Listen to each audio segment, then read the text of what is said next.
Good evening, everyone.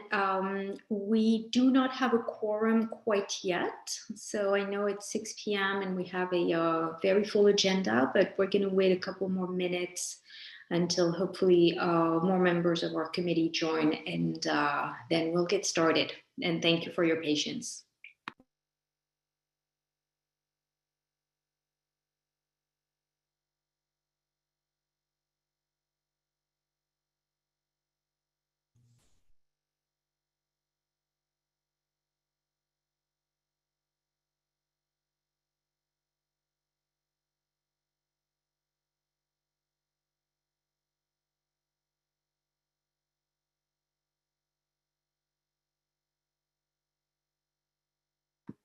All right, and it looks like we do have a quorum, so we can get started. Thank you very much for being here with us tonight. This is the Land Use, Housing, and Zoning Committee of Community Board 5. My name is Leila Logiziko, I'm the chair. A few words about how the meeting is going to proceed. We have 4 items tonight on the agenda. We will go through each one individually. The applicant, or in one instance, a member of our committee will give us a presentation. After this presentation concludes, members of the committee will have an opportunity to ask questions. Once this question period concludes, I will open up the floor to members of the public. Members of the public will have an opportunity to ask questions and make comments. Applicants or members of the committee will have an opportunity to address those questions and comments from members of the public. Once this session period concludes, we will move to business session. During business session, only members of the committee are able to discuss the matter. That means that members of the public or applicants are no longer allowed to speak unless recognized by the chair.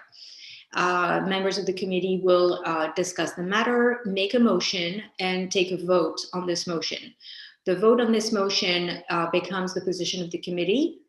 This position of the committee will then be presented next week, Thursday, January the 14th, to the full board of Community Board 5. The full board will discuss the matter and vote. That will become the official position of Community Board 5. This position will be then forwarded to any relevant agencies. So before we start the meeting, I want to first wish everybody a Happy New Year. I want also to acknowledge that our site is really drawn to Washington, D.C. currently, and the unrest that is happening. We felt it was very important that we do conduct the meeting tonight, in honor of our institutions and the Constitution. We feel that it is really important that we continue to do business. This is our mandate. We take this mandate very seriously. And although I know that there will be some distraction, and I totally understand that, and I think that we're all very eager to follow the situation that is very fluid, we felt it was really important that we run this meeting tonight. I will also mention that, as I said, we have a very full agenda, so I will ask everyone to be really mindful of everybody's time.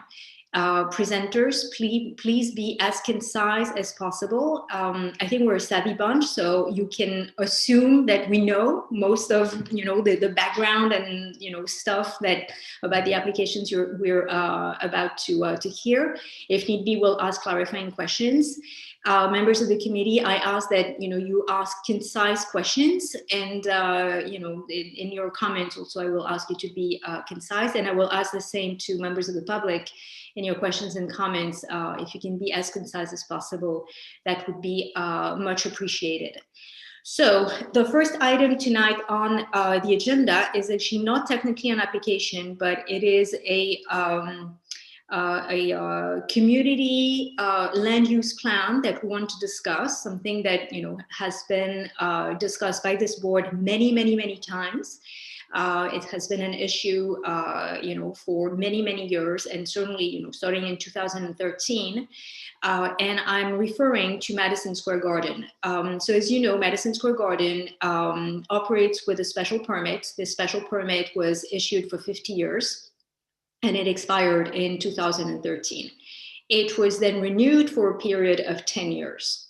So it is going to expire again in 2023. And we feel that it is very pressing to actually look at the issue. And although, most of the time, I would say 99% of the time, our committee is reactive. We hear from applicants and we comment on those applications. We feel that this is an instance where there is a great need and a great impetus to actually be proactive. So, it's a small group of, sort of informal group of members of this committee have been thinking about it, have been hearing from, various experts. And EJ has, taken the lead and the charge on, sort of bringing this to a more formal path. And so I will turn to EJ, who is going to, give you more of the context. And then we will turn to Vishan Chakrabarti, who's an architect and who will share with us some thoughts that are going to inform our decision tonight. So EJ, if you want to take it away. Thanks, Layla. I'm going to share my screen and provide a little bit of a presentation for context, give an extremely brief history lesson, and then turn things over to Vishan, who's an expert and member of the community who can provide a little bit more detail about a potential path forward. So again, very briefly, up until 1963, New York City had a full-sized Penn Station. It was big, it was pretty, it was fully functional, and provided adequate capacity for the busiest transportation hub in the Western Hemisphere, which is what Pennsylvania Station is. In 1963, the Pennsylvania Railroad Company tore it down, selling the space above ground level and forcing all train operations underground. The space above ground level was used to construct Madison Square Garden. This was done because in the 60s, it was the age of cars, and Pan Am built a big new headquarters in the city around that time, which you might be aware of. And it was perceived that highways and airplanes were the way of the future, and trains were not going to be necessary anymore. Now we're in the future, and we obviously still ride trains. In the 60s, the underground Penn Station was anticipated to handle about 200,000 commuters per day. In 2019, it actually handled 650,000 commuters per day, more than triple what it was designed and intended for. For very brief comparison purposes, here's a cross-section of the city's other grand train station, Grand Central Terminal, with the vertical and horizontal public space that's dedicated to train operations in blue. And here's the equivalent cross-section for Penn Station. As Layla said, in 1963, Madison Square Garden was given a 50-year operating permit. 50 years later, in 2013, the permit expired. Madison Square Garden asked for it to be renewed forever. And at the urging of this community board, CB5, the city council renewed it for a period of 10 years, telling Madison Square Garden that it had 10 years to find a new location, but that the city needed its train station back. So now, in 2021, there are several reasons why this is a critical time for the issue. As was just mentioned, the 10-year permit granted in 2013 expires in 2023, which is just 2 years from now. It's now 2021. The city council will need to again decide at that time whether to grant another permit and how long that permit should be for. Once again, Community Board 5 and the City Council are both on record from 8 years ago saying that Madison Square Garden must move eventually because the city needs a real train station again.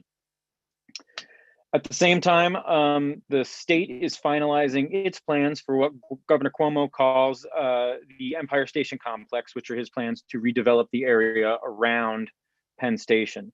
A draft scope of work was just released, published on the internet this last week, and a environmental impact statement is in the works to be developed over the coming months. This will define what the state's plan is for Penn Station and the surrounding neighborhood. So that is currently in the process of being defined. Finally, this is a topic that has been much discussed, as Layla said, for several years and several decades, and there are actually several publicly published proposals for actual solutions in the neighborhood that that the community believes are very viable options for our own neighborhood. A new location would allow construction of a new arena for Madison Square Garden, and thus allow for the complete redevelopment of Penn Station. In a nutshell, a year ago, when the governor introduced the initial plan for the Empire Station complex, he defined a subject area for the neighborhood that, as you can see in the outline, included an area a block north and a block east of the current Penn Station. That's an area bounded by 7th Avenue and Broadway and 32nd Street and 34th. A proposal at the time did not specify a use for this block, but included it in the outline and targeted it as essentially ripe for development. Publications like New York Magazine latched onto this and endorsed this proposed location as one of the quote unquote top plans for ways to fix Penn Station and an ideal new location for Madison Square Garden. What's on these blocks now in our community? There's the Manhattan Mall, which until July was anchored by JCPenney. JCPenney then filed for bankruptcy, and now there is no anchor tenant in the Manhattan Mall. There's a number of chain stores and retail locations on the block: H&M, Forever 21, Old Navy, Target, etc. These are actually buildings that are considerably underbuilt and do not currently take advantage of the zoning in the area. And then finally, across the street from Penn Station on 7th Avenue is the Hotel Pennsylvania, which has been closed since early last year, and whose owner has publicly expressed a desire to tear it down and redevelop it anyway. So, from a community perspective, this would be good for the public benefit because it would finally free up the core of Penn Station to be redeveloped into a new train station worthy of Midtown Manhattan and with capacity for 21st century needs. It would provide our community and the city with a new rebuilt modern world-class sports and event arena, replacing what's currently the oldest arena in the NHL and the oldest arena in the NBA. And it would keep MSG in CB5, which benefits the community and would create a chain of iconic public spaces that would stretch from Herald Square to this block with a new arena, to Penn Station, to the Moynihan Train Hall, all the way to a chain of public spaces stretching to 9th Avenue. It would be good for Madison Square Garden for a number of reasons, including rezoning that would help pay for a new arena, moving MSG closer to the center of the city instead of further away, as many previous relocation proposals have mentioned. It would be an iconic location across the street from Macy's, and it would remain connected to all the subway lines that you see there. And again, it would remain in Community of War 5. And again, for that developer that owns the Hotel Pennsylvania, it would be good from a development perspective to them as well. So we wanted to provide that context from a community perspective as to why we believe that some of the concepts here that we'll be hearing about tonight are very beneficial to us as a community, as Community Board 5. With that, I would like to turn things over to Vishaan Chakrabarty, who's an architect and a resident of Community Board 5, to expand on one potential path forward. Thank you, EJ. Great. EJ, thank you. Thank you, Layla. Thanks for the invitation today. That was the perfect setup, actually. And I'm going to share my screen, if I may.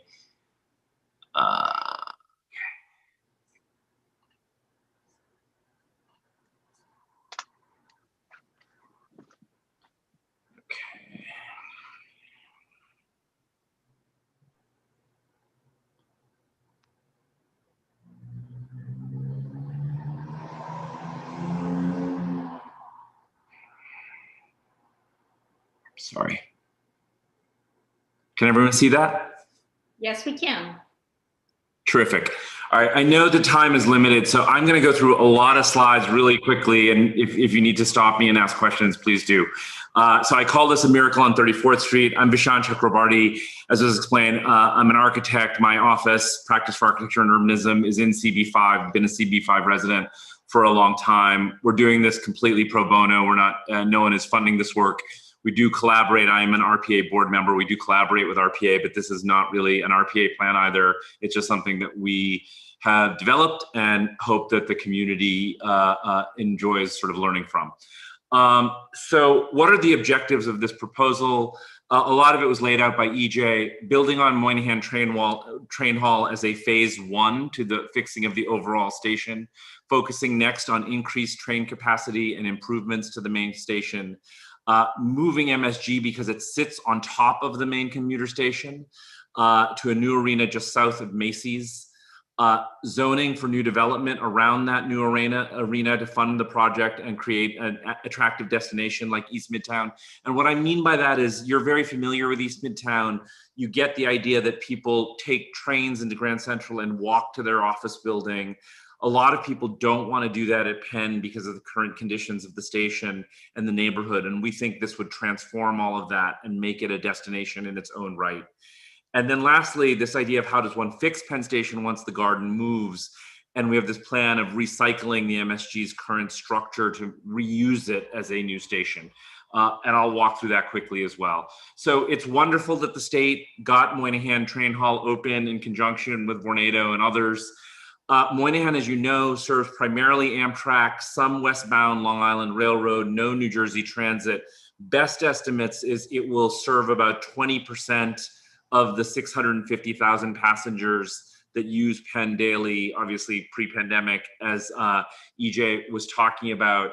But the vast majority of people will continue to use the station below Madison Square Garden between 7th and 8th. This is, of course, the Amtrak area. The ceiling in this photograph is actually the ceiling that was built when Madison Square Garden was built because the station was never closed in 1963 during the demolition. And so that is the underbelly of the garden. But actually the most congested area of the station, as you know well, is the level right below. This is the sub-concourse, the sub-basement, known as level C, level A, excuse me. This is so congested because this is where people are to transfer from commuter trains to the subway. And it holds the vast majority of passengers that use the station. It's got about a 10-foot ceiling. I can touch the ceiling. It's terribly unsafe from a fire egress. You remember what happened a couple of summers ago when there was a stampede in the station. So it really is a very, very unfortunate condition down there. So as I said, Moynihan is a good phase 1.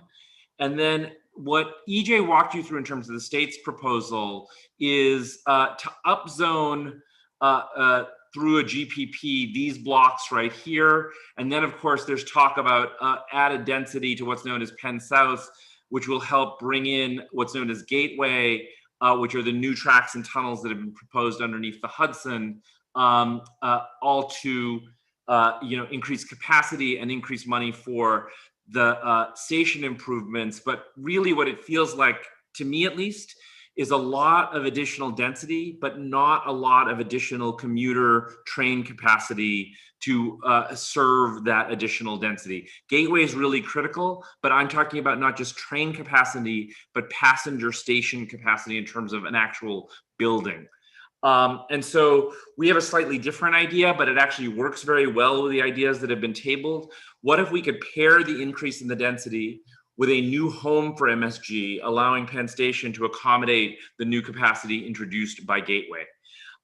So what's really important to understand is the real growth in our commuter shed, and I think especially in a post-pandemic circumstance when the city is competing with remote work. So we need to make our commutes better so people aren't so incentivized to work from home. I think that's really critical in terms of the city's economy. That most of the growth is from the New Jersey Transit side. As I said, Moynihan doesn't serve New Jersey Transit at all. So MSG is sitting right on top of kind of a pressure cooker of increased demand coming from New Jersey. And the reason, so why does Moynihan only serve Amtrak and parts of Long Island Railroad? Because it sits on the far west end of the tracks. The center of the station is directly underneath the Garden and underneath Two Penn Plaza, which is why that's always going to be the center of the action in terms of where people are. And then add to that, when Gateway gets built and Penn South gets built, Block 780, which is this block right here, is going to have underneath it several new tracks and platforms. That will add to that 650,000 people a day that EJ mentioned. It will add an additional 200,000 people a day, all into that sub-basement that I mentioned below. Farley has terrible access to the Penn South platforms. They've drawn this, but it's actually very difficult to do because of the 8th Avenue subway. So most people will get out at Penn South and actually have to make their way into that 10-foot ceiling space in order to transfer to the subway or do anything else that they're trying to do at Penn. So we really don't think that Gateway works unless you also address the receiving end in terms of the station. Which brings us to Madison Square Garden, which sits on top of all of this. Madison Square Garden is the oldest of all of the facilities of its kind in the country right now. They did do a renovation based on that special permit renewal. That renovation got them through the last 10 years, but it still remains substandard loading, which creates all the community problems on 33rd Street. They can't drive a truck on the arena floor, all sorts of issues that the Garden has. I'm going to very quickly go through this because I think a lot of CB5 members have seen this. This was from 2016, where we had this idea that if the Garden were to move, that this superstructure of the Garden that was built in 1968 could be recycled as the head house for a new station. And EJ showed you that section where you see, here's that 10-foot ceiling, because the Garden sits on top, that you could give that lower level with the 10-foot ceiling a 150-foot ceiling, similar to the ceiling at Grand Central, if you removed the kind of the innards of Madison Square Garden.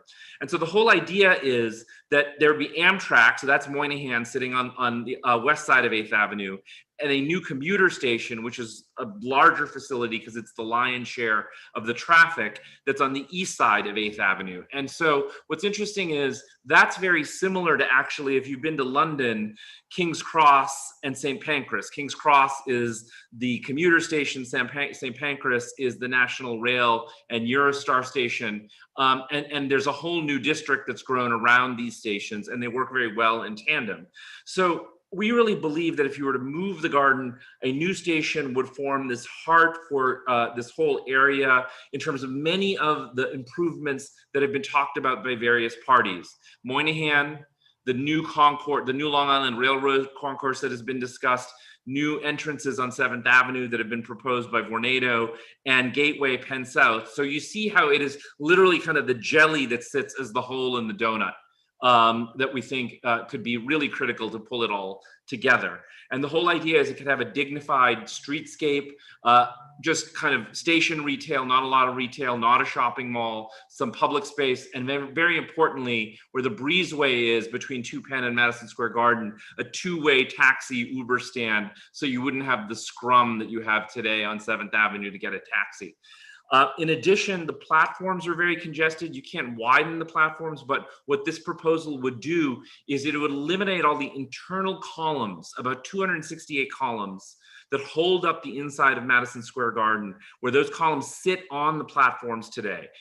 Very difficult situation, especially if someone's in a wheelchair, is pushing a baby stroller. I tried to do that myself when my children were younger. Very, very difficult to navigate those platforms. It would clean all that up, and it would then plug in to that new, that concourse level would plug into the new system of concourses for Penn South.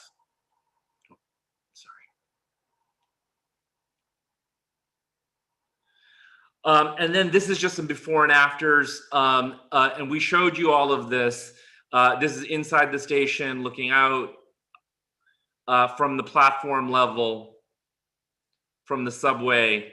Vishan, if I may suggest, you may want to go a little slower on these because I'm not sure necessarily all the committee members. Oh, okay. I'm sorry. I'm trying to just respect your time. But what I'm trying to, what these are showing is what's the benefit of moving the garden.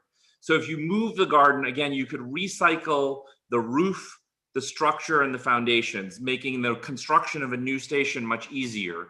And so instead of looking, so this is looking up 8th Avenue, what you see is this new pavilion. This isn't really architecture yet, it's just a concept, but the idea is it could be glassy, it could be open. Again, it's opposite the Moynihan Amtrak train hall as the commuter station. This is the southwest corner at 31st and 8th today. This is that same view, so you see Moynihan in the distance. It would be sustainably heated and cooled, so you wouldn't need doors, much safer in a fire emergency or a smoke emergency, and much easier if you had suitcases, roller bags, again, we're in a wheelchair, had a baby stroller. It's interesting, this image, that brass is the original brass from the original Penn Station. So from the platforms, as EJ's image showed, you used to be able to look up and see where you were going in the original Penn Station. Same idea, which is why we proposed the glass here, so that you could see, you see Moynihan and Hudson Yards off in the distance. The idea that you could see where you were going from the trains when you got out of a train, wouldn't that be a miracle?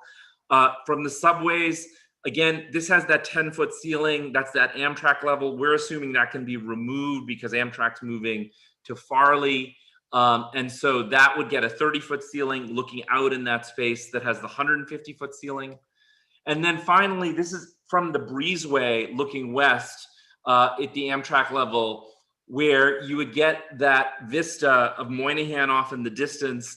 And what we've actually proposed here is a mosaic of New York City on the ceiling, sort of like the stars in Grand Central.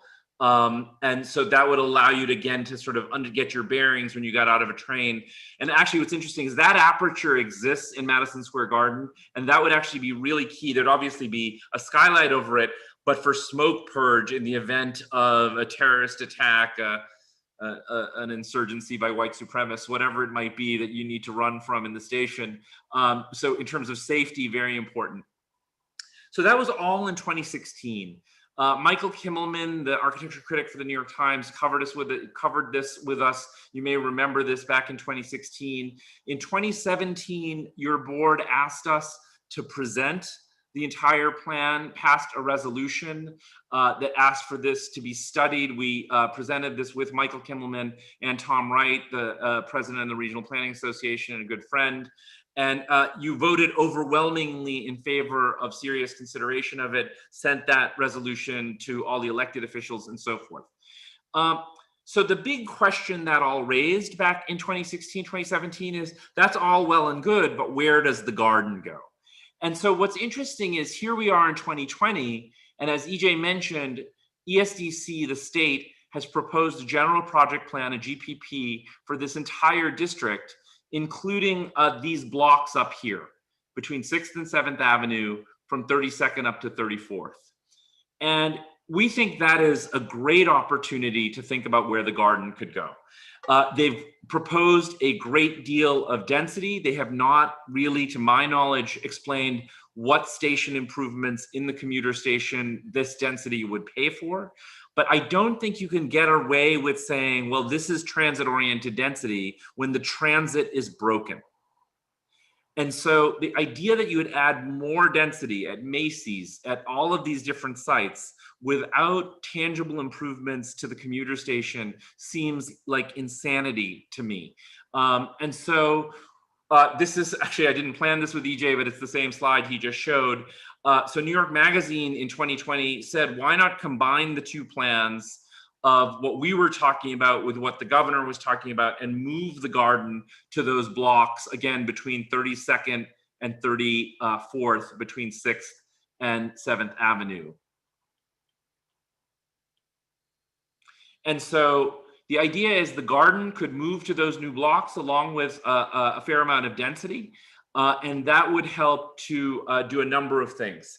Just some site analysis here. This site is at a major crossroads, and it's really a kind of blighted site. This is the site with the Old Navy and a lot of dead retail and that hotel that EJ showed with Steve Roth's image about him wanting to tear it down. And so, as EJ mentioned, the site is underbuilt. There's FAR left on that site, and actually the allowable FAR on that site is only about 15, which is interesting given that the Hudson Yards rezoning, as you well know, proposed FARs as high as 30 all the way down at 34th and 11th. And yet this has much more transportation access. The site is very big. It's 2 city blocks. It's about 8 acres, which is about half the size of the World Trade Center site. And what's interesting is it has great transit access, which of course the garden will insist upon because their patrons come by mass transit. We want them to come by mass transit. And you all know, of course, that the Gimbel's Passage still exists underneath 33rd Street, and that's very critical for this proposal. And what's interesting is if you look at the diameter of the garden, it fits quite well on these blocks. You need a double block, you need mass transportation. There are very few double blocks near mass transit that could accommodate the garden. This site was first suggested to me by Tom Wright at RPA. He said, why don't you take a look at this? And at first I thought, wow, you know, this is gonna be really hard to fit. If you tried to fit an arena here, it's hard to get any other development in.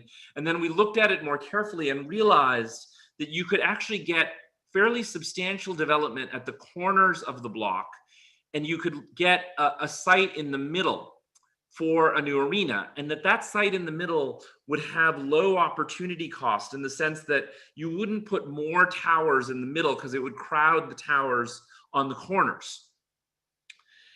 And then we thought, well, from a diagram perspective, this actually works quite well because what you can get is you could get 2 major office buildings on 34th Street. You could get a hotel to replace the hotel and MSG.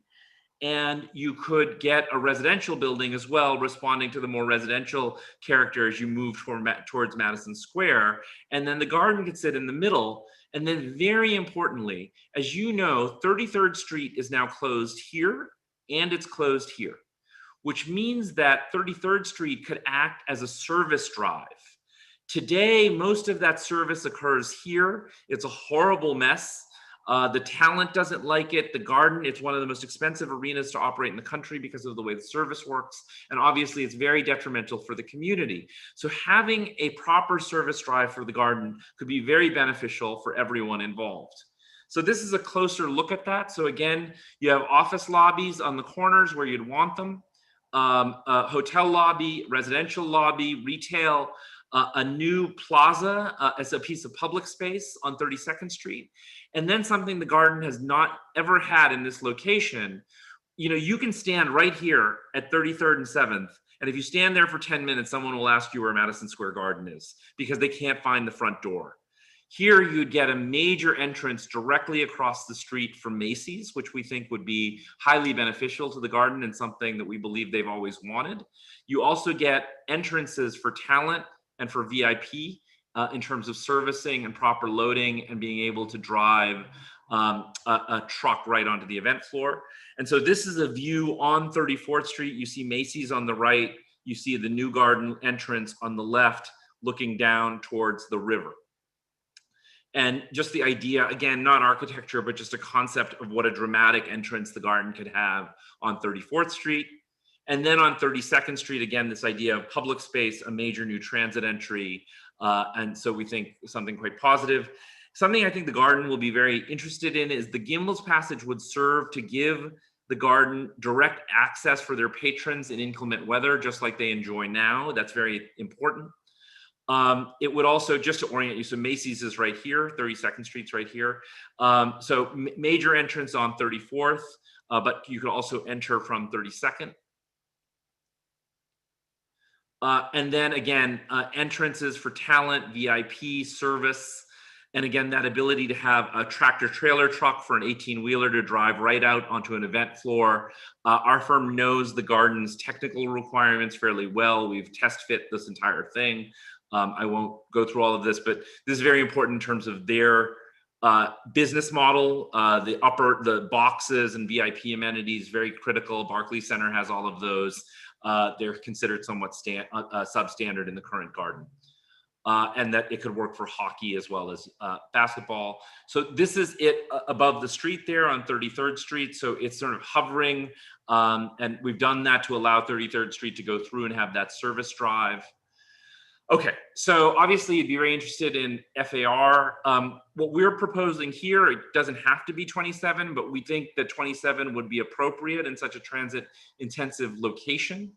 And what 27 FAR would deliver at a fairly conservative $500 a square foot is almost $3 billion in new revenue that could be used for paying for all of this. So we think that is actually quite important. So these are not shy buildings.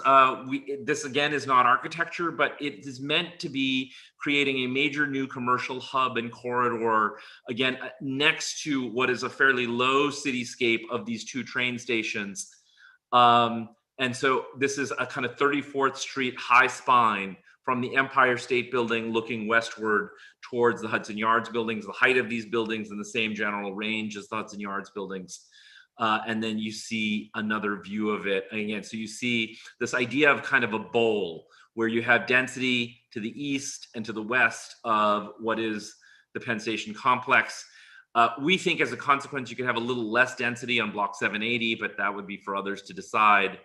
And again, I think if you want to try to achieve this, and because again, you're doing this recycling of the roof and the structure and the foundations, we had a project cost of this when we did this a few years ago, $1.5 billion, much cheaper than the station that was done downtown. And we're throwing off more than that in terms of the development. So we do think this is a fundable thing, especially if we have a more infrastructure oriented federal government, which we hopefully should have given the events in Georgia yesterday. So I'll close there. If you have questions, I'm happy to answer them, or you should move on if you need to move on with your business. So. Thank you so much, Vishan. I will turn it back to EJ. I think, if you want to wrap up and start to frame the conversation for members of the committee. Yeah, absolutely. Thank you, Leila. I'll simply share one more slide, which can maybe guide our conversation going forward. If obviously, this would be an ongoing conversation that continues for months and years ahead. This would really be just a first step in the development of the state's plan for the area, in conversations that would need to take place with elected officials and the borough president and the Vornado and the owners of the garden and so many different stakeholders. In terms of a first step to make sure, if the committee and community board 5 supports at least the concept being explored, and this doesn't have to be a comprehensive list, but a couple steps that the committee could choose to take today to kickstart this conversation is, in no particular order, calling for the governor to include the entire proposed block that we're talking about in the EIS that is being planned and scoped right now. So at least the options for that block are part of the conversation. Calling on stakeholders such as Vornado, who owns the hotel, and Madison Square Garden, who would need to assent to moving and redevelopment, to consider thinking about that block as well. We could, again, as we did 8 years ago, make a recommendation to the city council to consider, when the time comes to renew the permit, to consider a shorter permit extension. No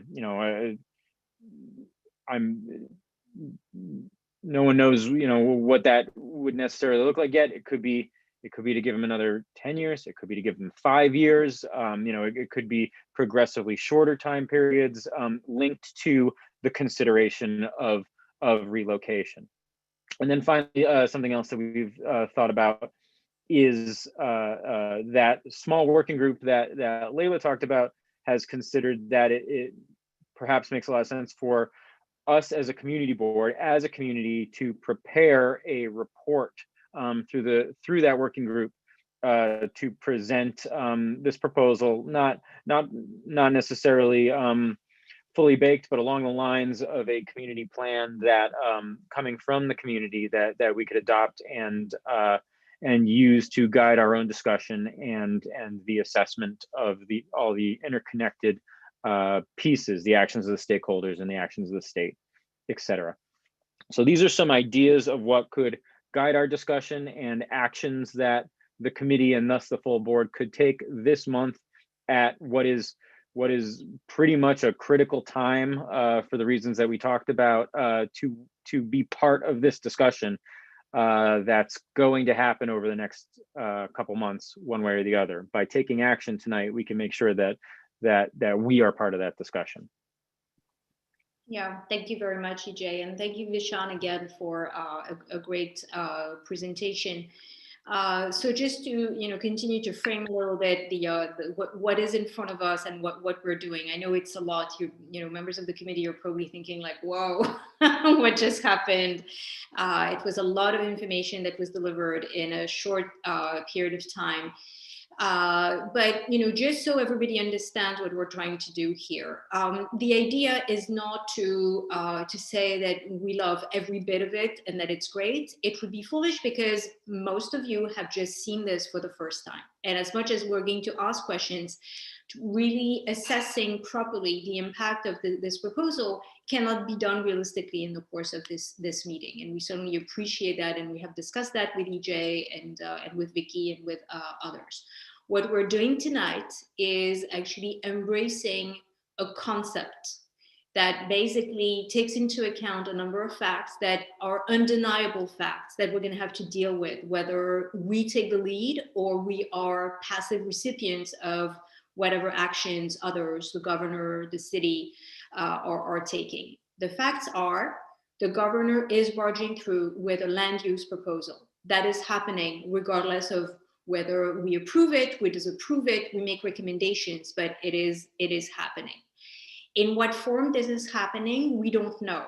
As much as we have seen a draft scope of work and a final scope of work was released last week, we don't know what the environmental impact statement will say. And secondly, we have to be very mindful that it is a great moment for infrastructure, especially for our city or for a region, where we have a new administration, we have a new majority at the Senate, and that is going to have possible very positive consequences.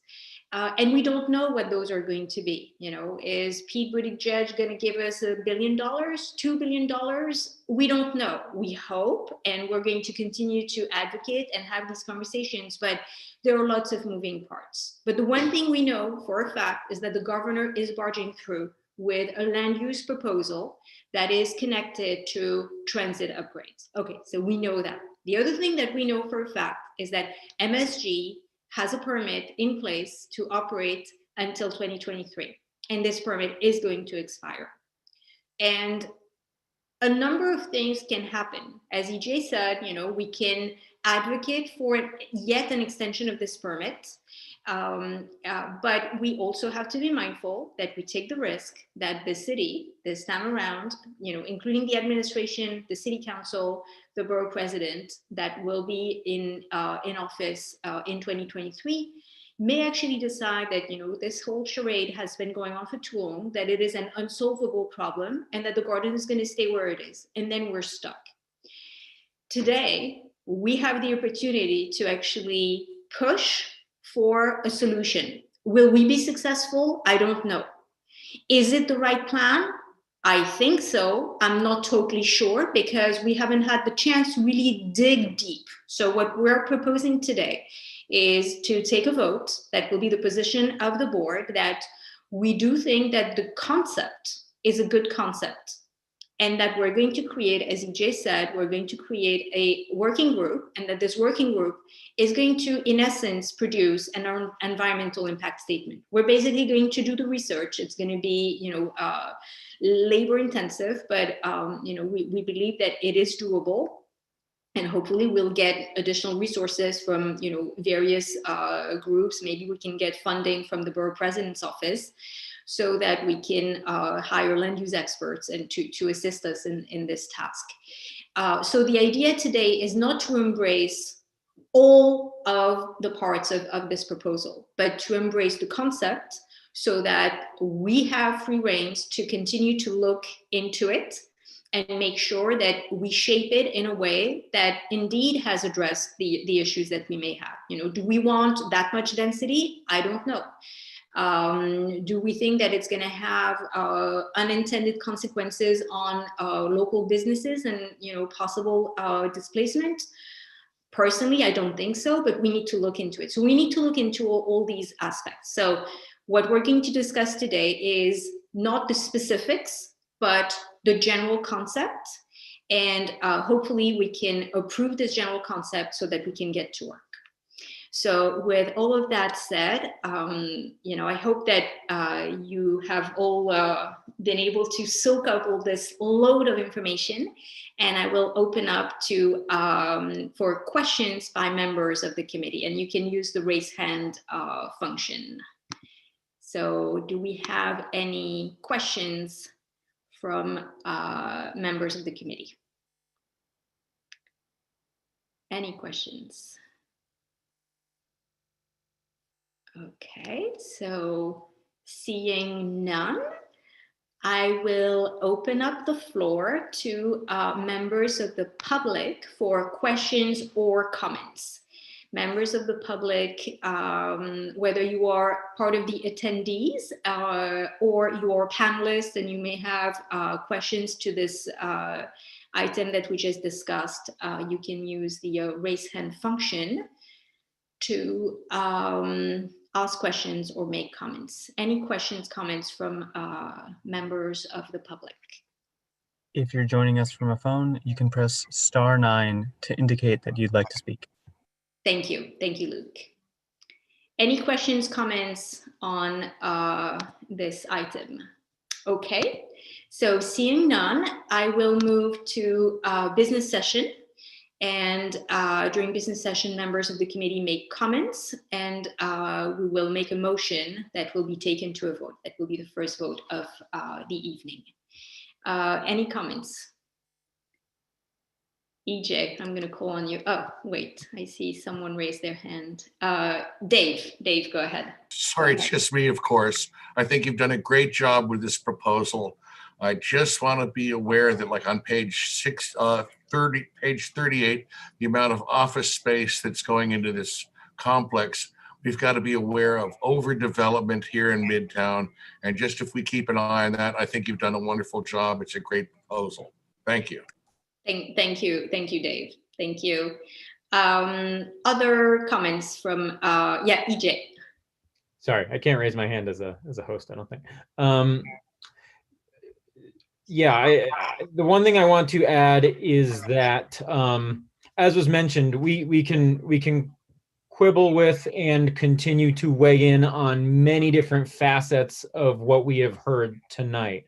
I think it's important to keep in mind that we don't need to adopt any sort of final plan or proposal tonight in any way. We have the freedom to simply call for broad, I think, concepts tonight. We don't need to decide what kind of permit, if any, that the city should renew in 2023. We can, simply state broad principles such as the city should strongly consider making sure that any permit that it issues is limited and directly linked to a long-term redevelopment plan. We can certainly call for the governor to, I think, include that full block that we're talking about in the scope of the EIS. It doesn't commit the governor, to building anything there. We're simply saying that it should be part of the conversation and part of the consideration. And then certainly calling on stakeholders like Vornado and Madison Square Garden to simply examine and consider the different aspects of the various plans that we've heard tonight. So I think that there's a lot we can do without committing ourselves to any particular outcome here, just to begin the conversation. So Layla, I just wanted to add that that kind of thing to assuage any committee members who might think that we were committing ourselves to any particular future tonight or hill to die on. Yeah, no, absolutely. Excellent. I kind of see that, from, if I read the room correctly, I think that most are actually enthused and positive about this approach. So I don't want to rush the process if any further comments need to be made, but I also want to be mindful of all the other applicants. Is it okay if we make a motion? Is there any objection to moving this along and making a motion? You can raise your hand or just speak spontaneously. So seeing none, I would propose that we make a motion. AJ, do you want to make a motion on that? I'll move that we pass a resolution. I'll move a resolution that we call on the governor to include the proposed block in the EIS, call on the city council to consider, to carefully consider the kind of shorter permit period that they think about for 2023 and linking it to redevelopment, and call on stakeholders like Vornado and Madison Square Garden to consider these concepts as well. Yeah, and I would add, just to make it clear for members of the committee, that with the resolution would also call for the creation of a working group. I will not ask for volunteers. I will not put anybody on the spot, but we will need volunteers. It's going to be time consuming, I'm not going to lie, but it's going to be an interesting work that we need to do. All right, so we have a motion. We need a second. Second. All right, and that is the first vote of the evening. Dave? Yes. Nick? Yes. Julie? Yes. Aaron? Yes. Nancy? Present but not entitled. Mike? Yes. Kristen? Yes. EJ? Yes. John? Yes. Rachel? Yes. And Ryan? Yes. Okay, fantastic. And Layla, I'm a yes. Motion passes unanimously. Thank you very much. Thank you, Vishaan, for a great presentation. And I look forward to working with you and RPA and all other stakeholders, including Vornado, the garden, and with you all members of the committee. Thank you so much. And thank you to EJ for taking the lead on this and a great presentation. Thank you All very right. much for having me. So moving on, I'm sorry. I see that I did not call on Matt. I am so sorry, Matt, and I'm calling on you, making sure that we have a correct tally. Matt, what is your vote? Yes. That's fantastic. Thank you so much. All right, so moving on, the next item on the agenda is 712 Fifth Avenue. It's a request for a special permit modification to facilitate design changes to a publicly accessible atrium. We have the team of applicants, I believe, in the room with us. And if you want to introduce yourselves, give us your presentation, uninterrupted and as concise as possible. That would be wonderful. Thank you and good evening. I'm Meenakshi Srinivasan with Kramer Levin, Natalis and Frankel, representing Paramount Group, the owners of 712 Fifth Avenue. I'm here with Matthew Bautista from Paramount Group, Hugh Trumbull from KPF Architects, they're the design architects, and Robert Flehai from Kramer Levin. I'm going to share my screen. Can everyone see that? Yes. Yes, we can. Okay, great.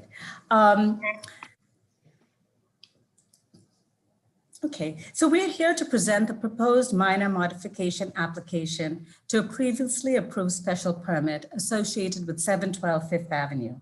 The modification would facilitate the expansion of Harry Winston, the luxury jewelers located at 718 Fifth Avenue, adjacent to our property, into a portion of 712 Fifth Avenue's retail space, and at the same time would provide significant improvements and enhancements to a public atrium located at 712 Fifth. I'll give you a very quick overview, and then I will hand this off to Hugh, who will make a presentation. So 712 Fifth Avenue is a 50-story office building located on the west side of Fifth Avenue between 55th and 56th Streets, partially within the Fifth Avenue subdistrict of the Special Midtown District. The property includes two designated landmarks, the Rizzoli Building at 712 Fifth Avenue and the Cody Building, 714 Fifth Avenue. It also includes an infill building at 716 Fifth Avenue. The office tower itself is set back 50 feet from Fifth Avenue. Immediately to the north is 718 Fifth Avenue, which is outside of our zoning lot, and it is occupied by Harry Winston. Currently, Harry Winston occupies all 5 floors of the commercial building, which is approximately 16 to 17,000 square feet.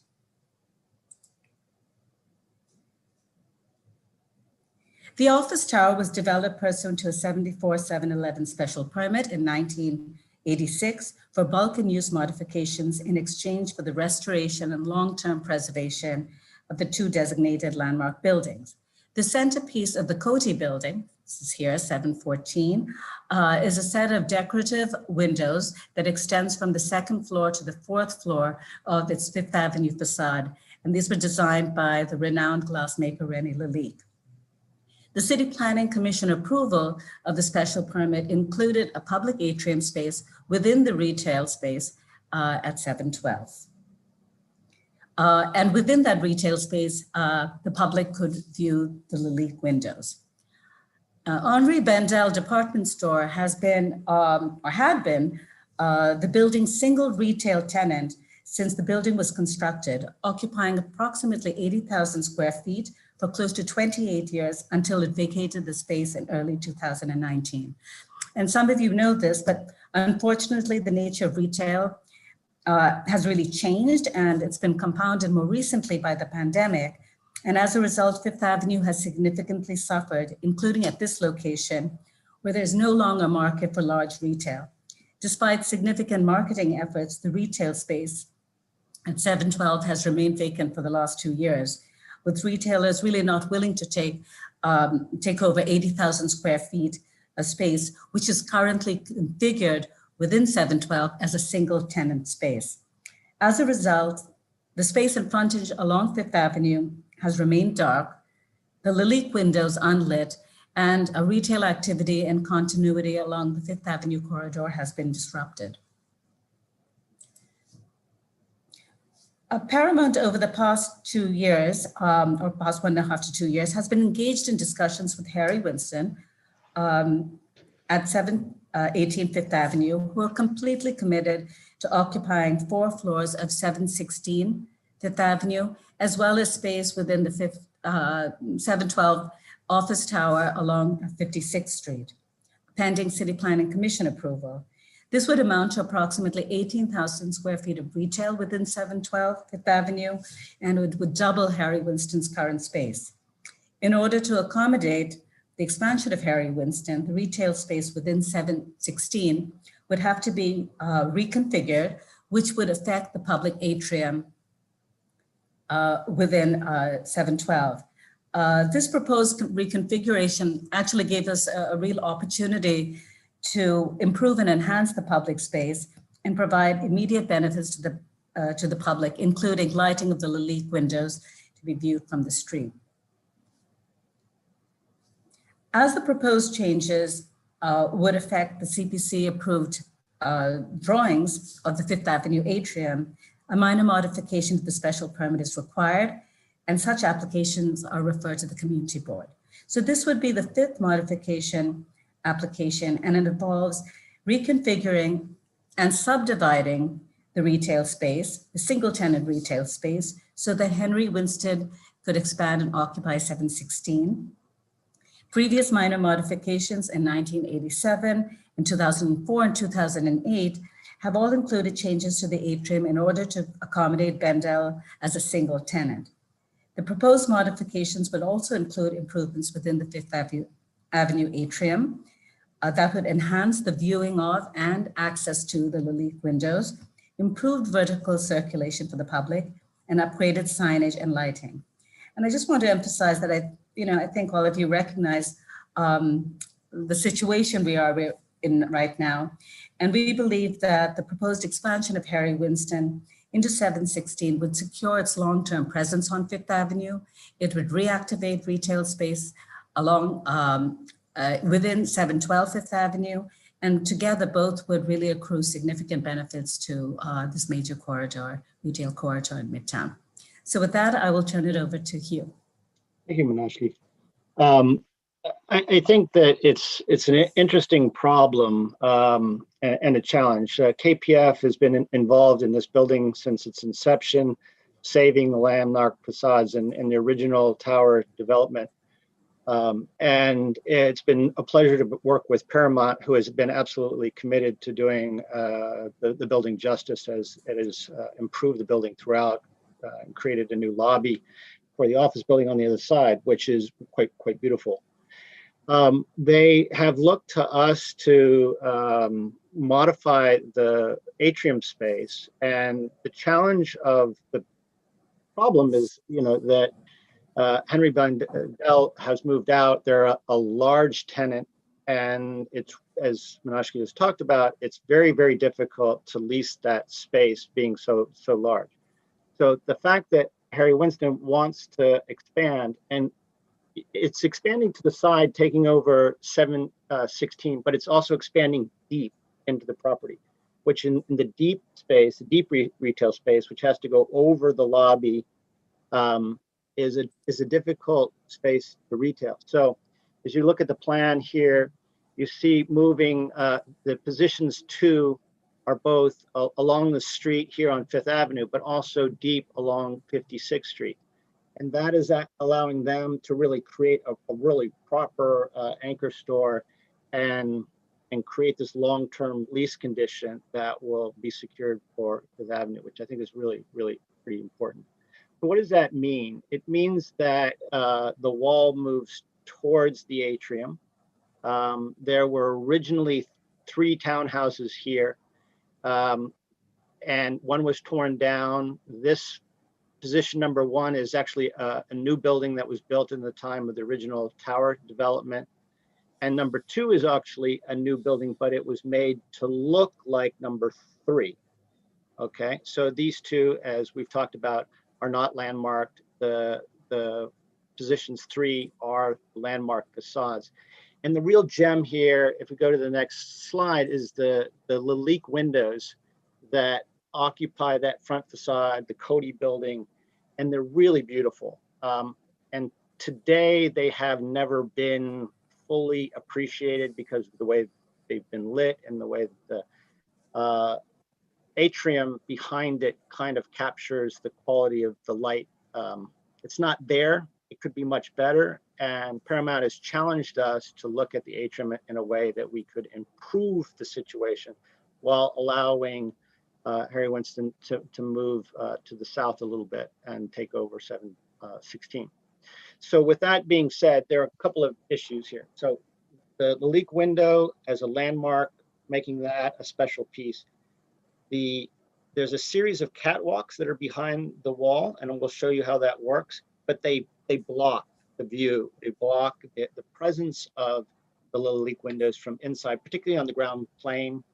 As you walk in, you turn around, you look, you can't see the window. And so we want to open it up and make it very present from the floor of the atrium, as well as you move up through the space. So removing those catwalks, making the ambulatory or the area around on the multiple floors all ADA compliant and more visually as well as physically accessible to the Lalique windows to have a look at it, because it is a wonderful New York artifact. And then improving the lighting and improving the signage that we've talked about. So with that being said, let's move on to some visual slides about what we're proposing. The first slide is actually the proposed design The wall on the left is the moved wall of the Harry Winston, which is now the edge, which was really an original townhouse wall. It did exist there. There's the Lalique window in front of you, and you can see the 3 stories structure in the that ascends above this primary catwalk on the 2nd level. We're standing on the 2nd level. We've come out of an elevator that's off to our left.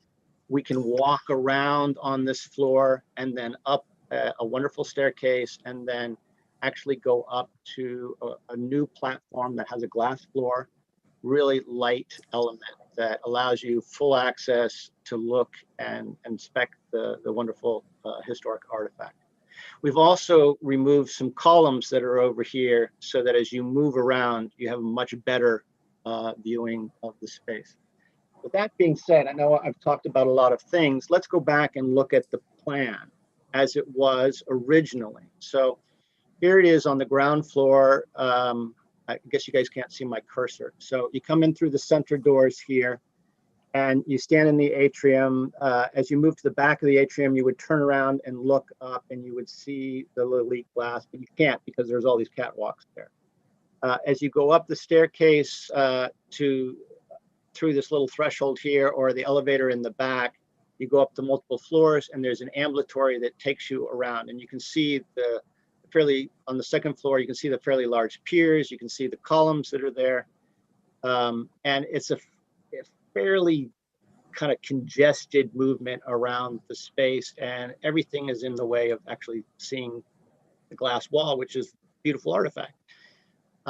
In addition, the ambulatory space to the north has a bit of retail, which has really never been able to be tenanted in any way or used in any way. There's a couple of doors here, and that space just is never, in the whole history of the Bendel shop being there, it's never really worked very well. So moving that wall, if we go to the next drawing, we move this wall over.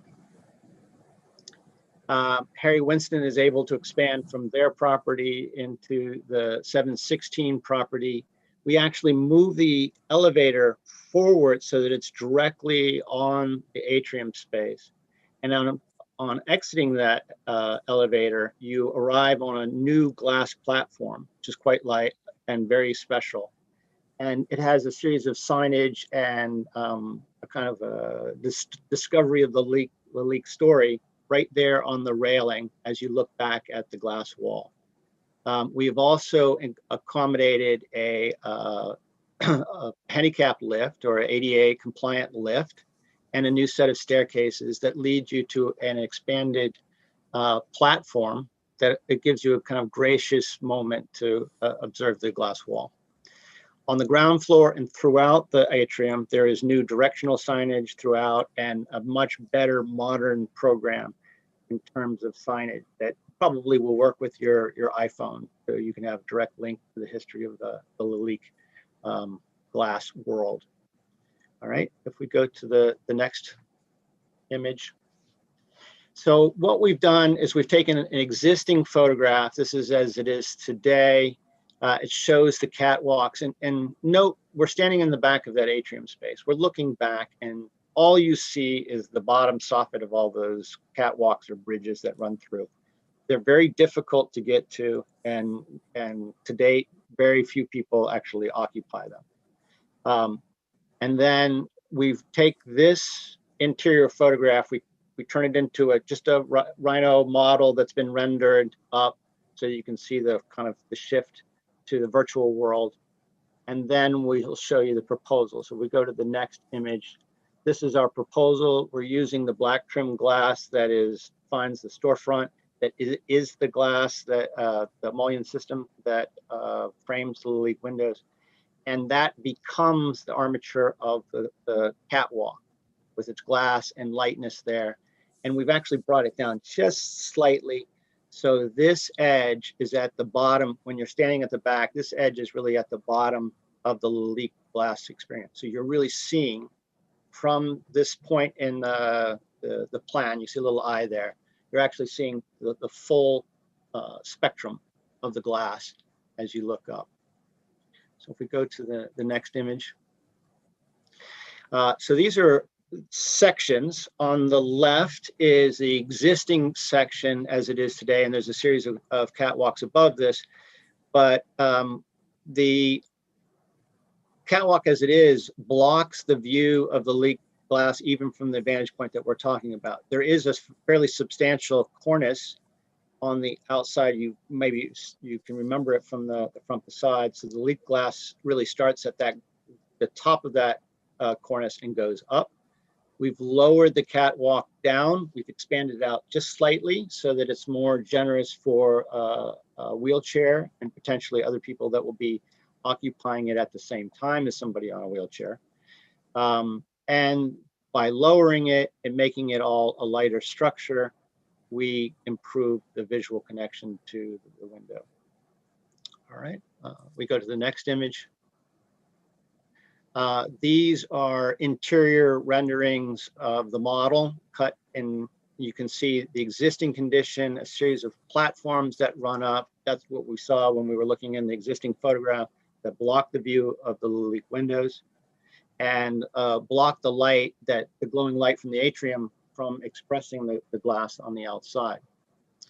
So the idea is to remove these upper balconies here and here, and you see the kind of graciousness. Now the leak wall is all expressed from the viewpoint of the lower position, as well as from each one of these glass platforms as you come out of the elevator. So if on the left here, as you rise up and down in the elevator position, you come out onto a glass platform, which is in a really beautiful spot to review the leak windows, but also to look out to the street of Fifth Avenue, Manhattan, and participate in that kind of the dialogue of the theater of the street and the activity of the street. So walking along the street, you're able to see through the glass plane. And remember, I don't know if you remember from the elevation, but the center pane is actually clear glass so that you can see in. The side panes are the leak windows that have the translucency to it. So really kind of developing the depth of the space of the street is quite wonderful. Now we've cut the section and flipped in the other direction. We're looking south here. You can see the platform on the left and opening up that facade, removing some of the additional columns here and providing more immediate access, visual access as you make your pathway from the elevator around the space to the platform or to a viewing angle. So you can see it from the side elevation, the south elevation, as well as from the platform itself in a very nice way. Next. So to look at the specific conditions of the original, you see there's kind of a really nasty tight column corner here where you have to go up a couple of steps and then you go up a couple of more steps and you arrive at a platform that's only 6'4" wide. There is a tight threshold which has to do with the building structure that we have to pass through, and that's where these steps are that you see in the photograph to the left. Our proposed condition is to really make it feel much more generous. So we've added this flight of stairs. We've opened up the retail. So this whole platform is open that looks back to the space. We've incorporated the handicap lift that allows you to come up to that level. You pass through and now you have an 8'3" platform at the second level. And you can either see it from coming out of the elevator in this pink position or in this immediate access of being there. And there's a really nice sequence from the elevator around the space, viewing the space and experiencing it if you go up, if you choose to go up this stair here. If we go to the next image, you can see this in a little bit more detail, the integration using all of the stone of the existing condition and bringing it out, crafting a new staircase and state-of-the-art ADA compliant lift. Next. And then some details. There's some seismic and wind load conditions. So we have this fairly substantial beam there that exists in the existing condition. We're keeping that in. We're putting the new platform underneath it, really hanging it from underneath rather than on top of it as it is today. Next. And that allows for someone in a wheelchair that comes in and really perfect eyesight for them to appreciate the artifact. Next.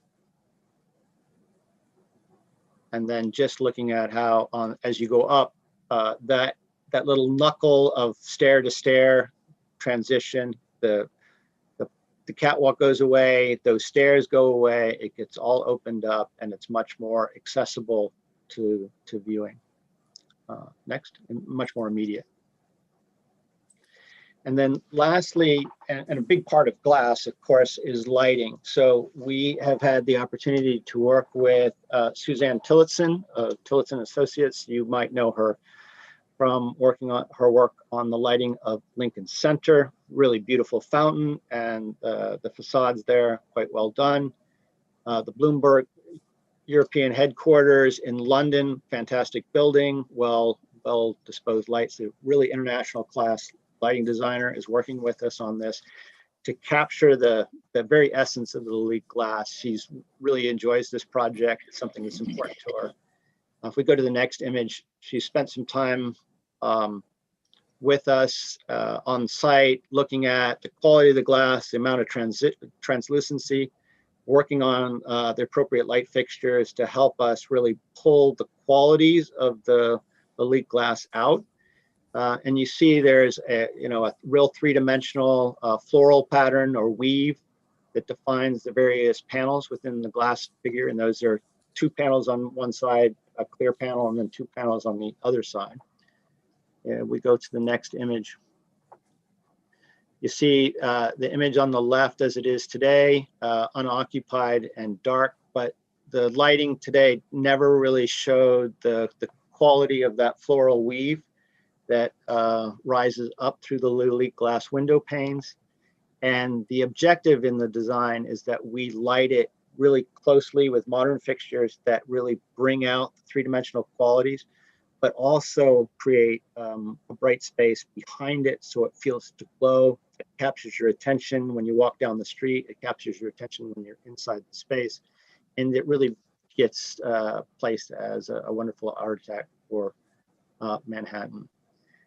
And one of the big attributes of this is to get the whole space to have lighter materials in it. So all of that being said, very simply put, removing the catwalks on 3 and 4 improves the visual access, ADA compliancy, which it doesn't have today. Much better, more immediate pathways and functionality there. Lighter finishes in the lobby, new lighting design, state-of-the-art and modern, and a new signage program, all working together to deal with the adjustments to the atrium space, but also really bring it to another level. Thank you. Are there any other speakers for this application, or does this wrap up your presentation? Yes, that's the presentation, which we have Matthew and Bob here as well for any questions. Great, thank you. Thank you very much. All right, it was very thorough, but let's jump into questions by members of the committee. Do we have any members of the committee who have questions? Nick, go ahead. Thank you, Leila. Are there any landmarks ramifications to this work? Will this be reviewed by the Landmarks Committee? Yes, it's already been reviewed by the Landmarks Commission, and they've issued a certificate of no effect.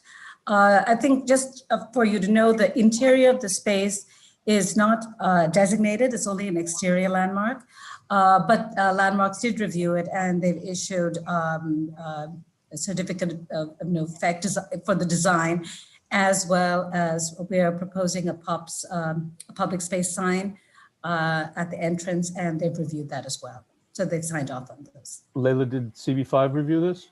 No, because technically we do not review certificates of no effect. I am surprised that the lighting would be approved at staff level.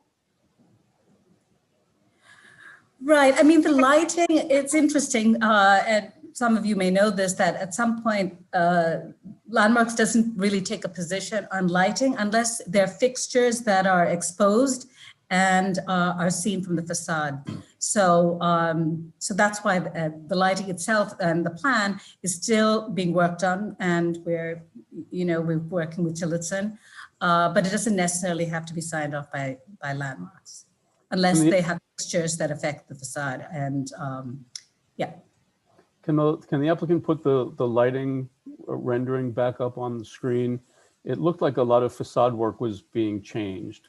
Let me pull that up. If that was just I would echo this comment, and if you can clarify, whether it is just a rendering that was meant to really demonstrate the I believe most. Sorry, I'm looking to yeah.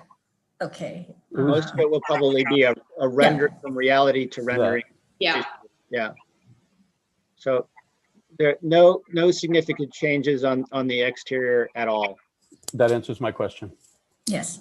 So can you just clarify for us that, for example, the sconces that are at the ground level on each piers, they're not present in the rendering for the proposed?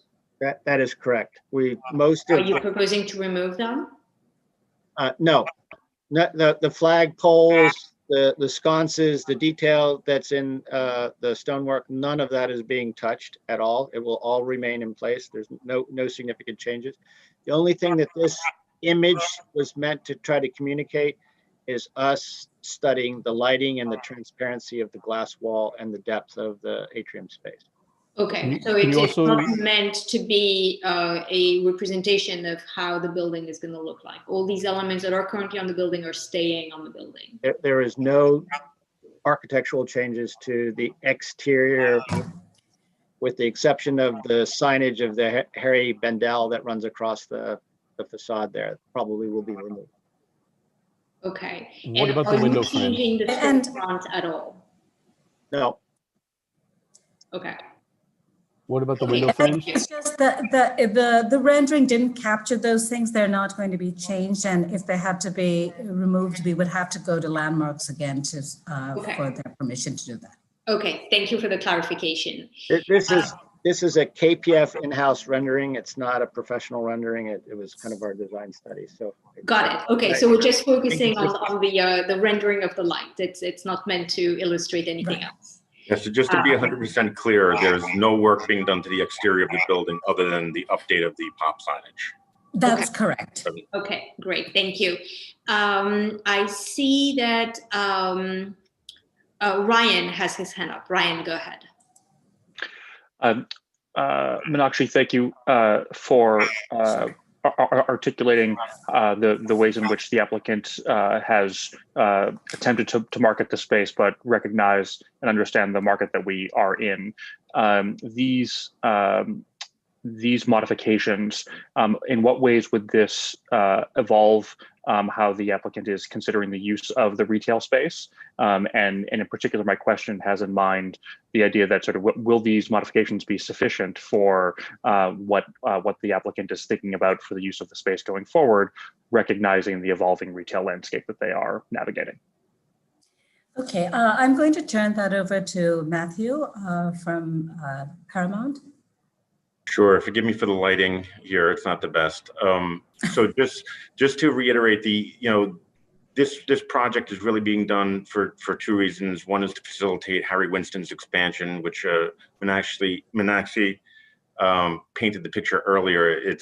They're 100% committed. We have a deal in place as long as this project goes through city planning and community and CB5. So from an expansion standpoint, it's a very important project. Then we're also trying to improve the atrium.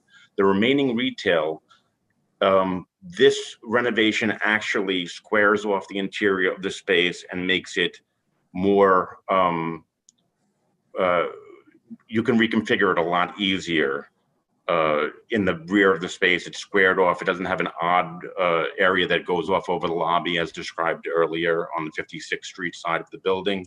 So the intention here, zoned for retail, it's going to remain retail. It's just a matter of how it could potentially be broken up at a later date at the rear of the space. Our intention for the 712 and 714 remaining areas 714 again being the building with the leak windows, is to keep those two tied together at all times, because a lot of the systems that accommodate the atrium and the 4-story height in that atrium are all tied together, and it's also the remaining viewing platform on the south side of the atrium are partially in the 712 townhouse. So those will remain cohesive. Any other break compartment, any more breaking up of the space will be done at the rear of 712. Yeah, Ryan, if I may, to kind of paraphrase what Matt was saying, is that the movement of the position and the defining of the space makes a much more straightforward retail lease condition, which is critical to getting it leased. So that's what the retailers are after, and that's what we're providing. Understood. Thank you for the clarification. Thank you. Any more questions from members of the committee? Okay, so seeing none, let's move to members of the public. Do we have any questions or comments from members of the public? Any questions or comments? You can use the raise hand function, or Luke, if you want to tell those callers, I think it's *9. That's right. Okay, so *9 if you are using a phone and you want to use the raise hand function. Otherwise, use it in the app or in your computer. And I see no hands up, so we can move back to business session. So just to frame the conversation for everybody, the action that is in front of us is a modification to a special permit. Basically, as the applicant explained, they basically got the permission to build a much taller, much denser tower that sits recessed from Fifth Avenue. And in exchange, they had to provide this, publicly open and accessible space in the form of the atrium for the purpose of viewing and enjoying the leak window. So what's in front of us really is whether we believe that this new permit, as presented to us today, would alter in any way the original agreement. Obviously it does alter because the viewing areas are going to be located at different locations. But really the question is whether this public benefit that we received in exchange for the developer to build this dense and tall building, is this altered in any way? So this is the question, and I am eager to hear your comments on this. Dave, go ahead. Yeah, I have to say something. I live on 56th Street between 5th and 6th. I spent a lot of time in Bendel's, and the way the catwalks are right now, it is very closed in. You would almost be unaware that there is an atrium in the building. I think this design really opens it up and will make it much more of a benefit to the public. And just a quick aside, when Bendel bought the building from the Cody company, the Lalique windows were painted in tar, and Bendel did not even know that those were Lalique windows until they started cleaning up. And that's when they found, to their surprise, that there was Lalique glass there. They didn't know it. This happened about 20 years ago. So all in all, I'm in favor of this. I think it's going to clean up the building and be an addition to the neighborhood. Thank you, Dave. Other comments from members of the public, from members of the committee, I'm sorry. Comments from committee members. Okay, I will take this as a lack of objection. So let me phrase the question differently. Are there any objections to this application? Okay, I will take that as no objections. So Dave, do you want to make a motion? Motion to approve. And we need a second. Second. Fantastic. So this is the second vote of the evening. And we are starting with you, Dave, again. Dave. Yes. Nick. Yes. Julie. Yes. Aaron. Yes. Nancy. Yes. Mike. Yes. Tristan, Yes. EJ, Yes. John, Yes. Rachel, Yes. and Ryan. Yes. And Layla, I'm a yes. And And Matt, I'm forgetting Matt again. I'm so sorry. Yes. Thank you.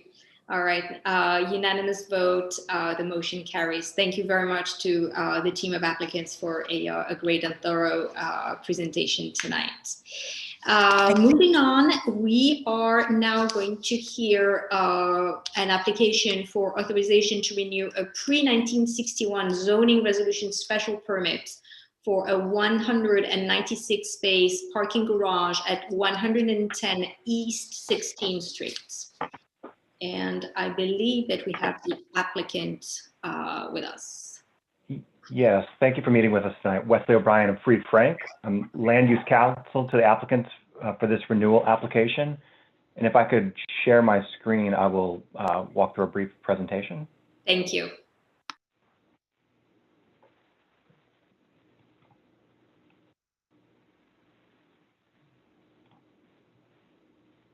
Okay, are you able to see that? I see a black screen for the moment. Yes, I see an image. Thank you. Okay, great. So I'm joined tonight by my colleague Aaron Cahan, the applicants, Will Timms and Haley Jenkins of Tishman Realty. And we're here, as you noted, with respect to an application for an authorization to renew a pre-1961 special permit to allow an existing public parking garage to continue operation at 110 East 16th Street. No changes to the garage are proposed as part of this application. Here's an area map. 110 East 16th Street is located just to the east of Union Square. It's shown here outlined in red, and it's surrounded in the immediate vicinity by commercial and some institutional uses. The site at 110 East 16th Street is located on Manhattan Block 871, Lot 74, and it's on the south side of East 16th Street, just between Union Square East and Irving Place. The garage is part of a larger zoning lot, which includes Lot 10, and Lot 10 is the site of the landmark former Century Association building on 15th Street. So in 1960, the City Planning Commission issued a special permit pursuant to the 1916 zoning resolution that allowed for the operation of an 8-story garage at the site. Then in 1961, the special permit was amended to allow the garage to be 9 stories tall. Since that time, the parking garage has operated continuously for the last 60 years, and the special permit has been renewed numerous times in 1986, 1997, 2007, and then most recently in 2017. So the 2017 renewal will expire in March of this year. Just a couple of notes from the 2017 renewal. There were a couple of conditions that I'll point out. So as a condition to that renewal, city planning required that the applicant fill in portions of a long uninterrupted curb cut along 16th Street in order to provide a more pedestrian-friendly condition. So 16th Street is shown here at the bottom of the image, and you can just see a couple of areas in hatching where the curb cuts were required to be filled in. Those curb cuts were thereafter filled in, and the condition today is compliant with that requirement. The other condition of the approval that I'll note is that there was a requirement to cover the front of the garage with opaque screening materials, which are shown on this elevation, and that was in order to obstruct the view of the cars that were parked within the garage. The screening material has all been installed per the renewal and is there today. One final thing to note, so to be consistent with the last renewal, we've applied for a 5-year renewal term. However, depending on how the application is received by this board and by the Planning Commission, we would also be interested in modifying to apply for the full 10-year extension. So in summary, we're requesting this authorization to continue operating the existing parking garage that's been in continuous operation since 1962.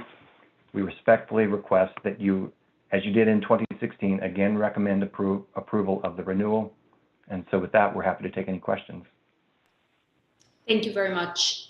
Do we have any questions from our members of the committee regarding this application? any questions from, yeah, Nancy, go ahead. Do you have the 25 bicycle spaces? Were those ever constructed and installed? Yes, the bicycle spaces have been installed. So you have 25 bicycle spaces, and how do they work? People rent those? They pay by the day? How does it work? Yes, it can be rented on a daily basis. What is the cost, do you know? I don't know offhand. Bicycle spaces are very important to this board, so I'd like to know, are they being used? Do you know? My impression is that they're not very popular within this garage. They're not are they advertised? They are advertised, yes. Where are they advertised? There is signage at the building. Will, would you like to jump in? Yeah, there's signs. Hi, Nancy. There are signs at the street level of the garage advertising the availability of the bike parking. Okay, and it's a daily rate? You don't know what the rate is? I believe it's a monthly rate. I'm sure there's daily offered, but there's definitely monthly rates offered as well.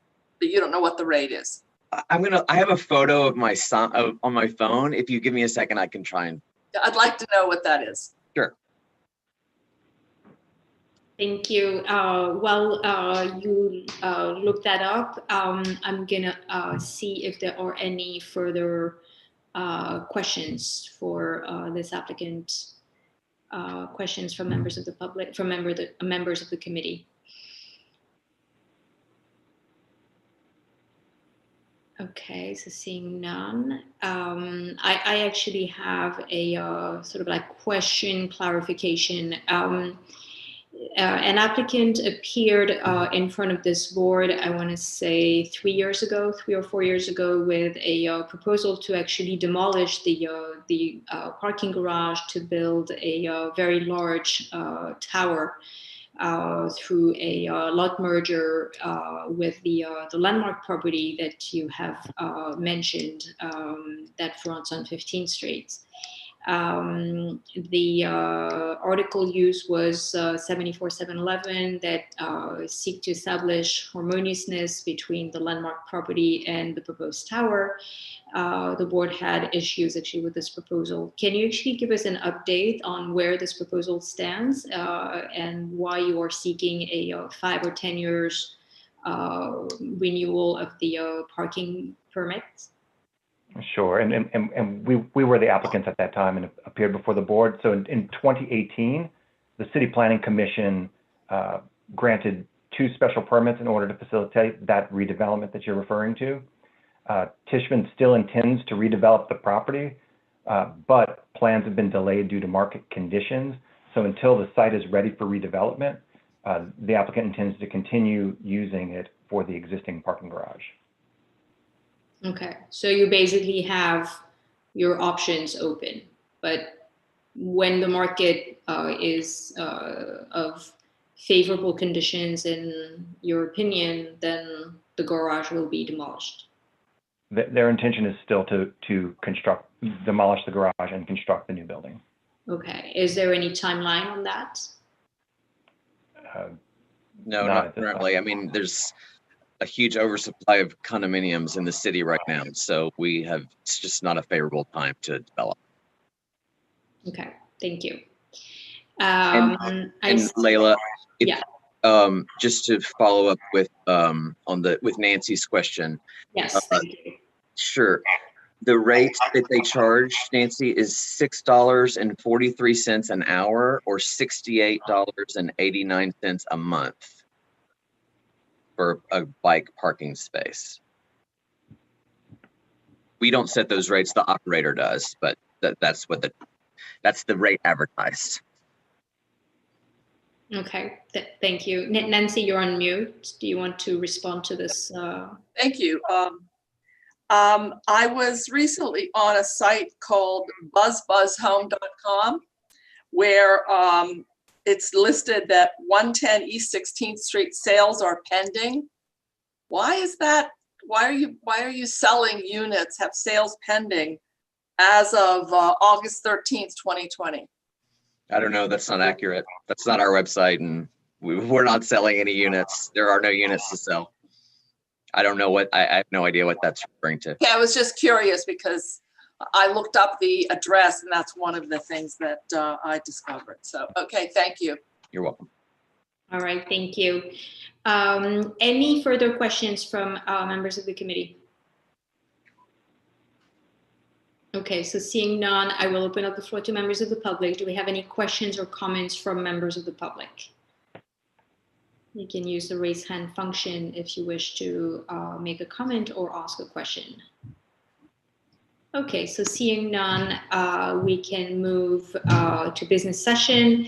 Once again, like the sort of like general principle to review these applications is that, typically if no condition has, substantially changed since the time of the last issuance of the permit renewal, then we basically consider that, the permit that is in place can be extended. I think that it is fair to say that since 2017, there hasn't been really, a drastic change in this particular area. The makeup remains the same. The amount of conversion has not been really, whether from commercial to residential or the other way around, hasn't been substantial. So with, those sort of like parameters being spelled out, I want to hear your comments. We need comments. We need to bring this to a vote. Yes, Mike.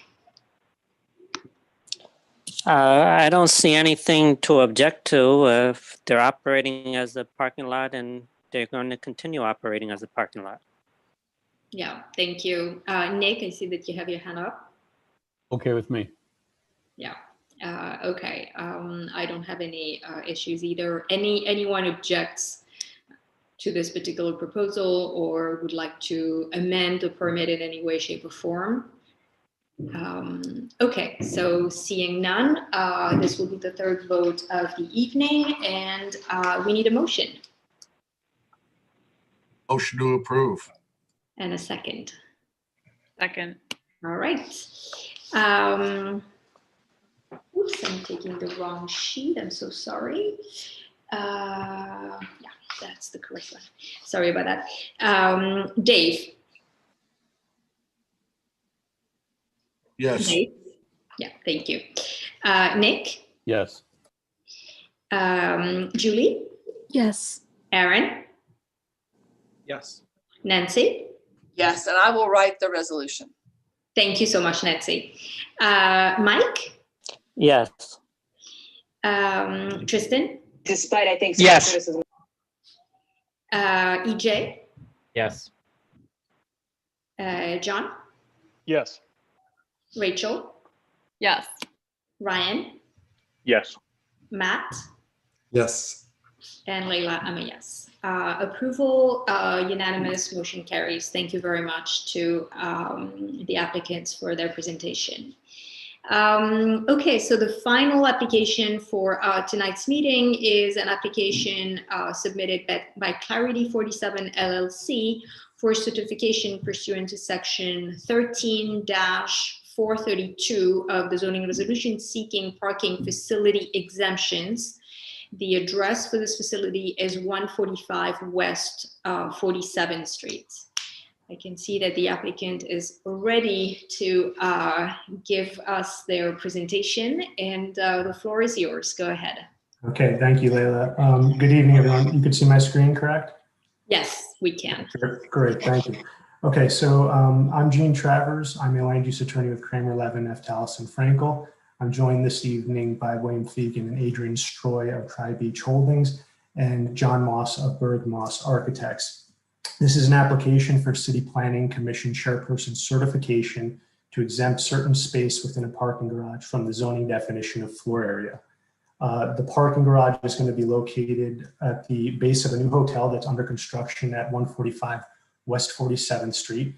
If that address sounds familiar, that's because this is the hotel that is associated with the Court Theater Rehabilitation Special Permit that this board heard and voted to approve on, I believe, just a few months ago.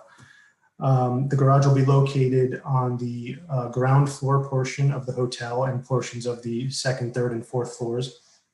And it would have a capacity for 100 vehicles. The entrance to the garage would be located on West 47th Street, and a 22-foot wide curb cut would provide access to a two-way driveway at the ground floor level. This is going to be an automated parking facility, so a computer system handles parking the cars in vertically stacked slots. These facilities provide a number of advantages compared to traditional parking garages. First, the vehicles there's less risk of damage or theft to the vehicles within this facility. There's less emissions because the vehicles are not running while they're being parked. And these facilities take up less space within buildings compared to traditional garages. So they allow for more active and efficient use of space within buildings. Traffic lights are going to be mounted at the entrance of this garage to indicate to drivers which lane to enter into. There will be visual and auditory safety elements to alert pedestrians of vehicles exiting the garage, and there will be a speed bump located 4 feet from the street line as an additional safety measure. So the zoning resolution automatically exempts accessory parking below 23 feet above grade level from the definition of floor area in this location. In the Manhattan core, this floor area exemption can be increased up to a height of 40 feet above curb level for automated facilities, provided that the conditions of section 13432 of the zoning resolution are satisfied. The conditions are pretty straightforward. I'm just going to paraphrase through the three of them. So the facility has to be within a completely enclosed building. That's clearly the case here.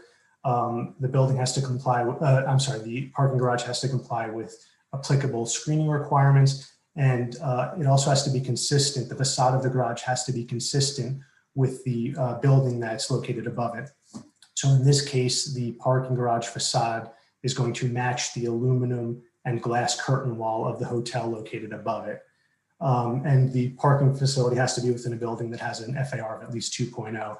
And that finding is just to make it clear that this can't be a standalone parking garage. It has to be part of the building. The reason this additional floor exemption exists is because city planning has recognized the benefits of these automated parking facilities, and this floor area exemption is designed to encourage the creation of these automated facilities. And approval of this application would allow for the exemption of 27,000 square feet of floor area from the definition of zoning floor area. I gave a very abbreviated presentation there because I know it's late, but we're very happy to answer any questions you may have about the proposal or the garage. Okay, thank you. So I think this is the first time that we're reviewing one of those. I guess the whole concept of automated parking facility is not quite widespread. So it's certainly an interesting one. Are there any questions from members of the committee? Any questions? Yeah, Aaron. So in terms of is there a tenant in this space, or the building's currently under construction? Got it. Okay. So would you, in terms of renting or selling the space, is the square footage of this quote unquote like non-usable area that's not going to count for your FAR, is that going to be considered in terms of how you rent that space or value that space? Because it's just sort of curious to sort of the investment value of that space for the tenant. If you're not counting it for the FAR or not counting towards your FAR, I'm just curious if that's going to be factored into the value of that space from a usability standpoint. You know, I'm just a lowly zoning attorney, so I really can't speak to the economics. It obviously is a financial benefit. It's going to be reflected in the zoning calculations, but I don't know how that's going to play out when this is ultimately rented. So just so that everybody understands, what that means is that if they do not get this exemption, then basically what would be exempt from the FAR, meaning what they are allowed to build as per zoning, would be, and if I wrote that correctly, anything that is below 40 feet above the curb level. So, anything that is 40 feet below would below 40 be, feet and above 23 feet. Sorry to interrupt, but that's say that again. It's the increment above 23 feet and below 40 feet. That's the subject of this application. Anything below 23 feet is already exempt. Is already exempt. Okay, so anything below 23 feet is exempt, and basically they want to bump it to 40 feet and get this exempt. If it doesn't get exempt, then it is deducted from their FAR, from their density, from what they are allowed to build. And the applicant represented that basically if we do the straight math for this particular application, they are gaining 27,000 square feet that they're going to be able to build for usable space. Because as you know, any mechanical or non-usable space is not deducted from the FAR. You can build a mechanical room of 100 foot, and we know that because we have those, and that doesn't count towards your FAR. So here, what the applicant wants is, they want to make the case that they need this space. 23 feet is allowed, and that's fine. They want, to bump it an extra 17 feet to reach 40, and for that they need a chair certification. So if they meet the criteria, those three findings A, B, and C, then the chair has to certify. So what we need to do is really to assess whether the space that they're asking is going to serve the purpose that they are saying is going to serve. Meaning, they're going to really, store cars there, or is it a way to just have a nicer, taller ceiling facility to park cars, or are they really effectively going to park cars? And we also have to decide whether we feel it is appropriate to park more cars, given that, the cars are seen by some as not being a necessity, and there has been some conversation on this board and in other forums on the necessity for parking altogether. So those are the questions that we need to figure out. But really the core of what they're requesting is the permission to exempt some of this space that they can reclaim for usable space, apartments or hotel rooms, and the total that they would reclaim through this mechanism would be 27,000 square feet. Oops, sorry. I see that Mike has his hand up. Mike, go ahead. I have two questions about estimate how many cars can fit in the garage, and also will the garage be used only for hourly and monthly parking, or will there be also a rental car business housed in the garage?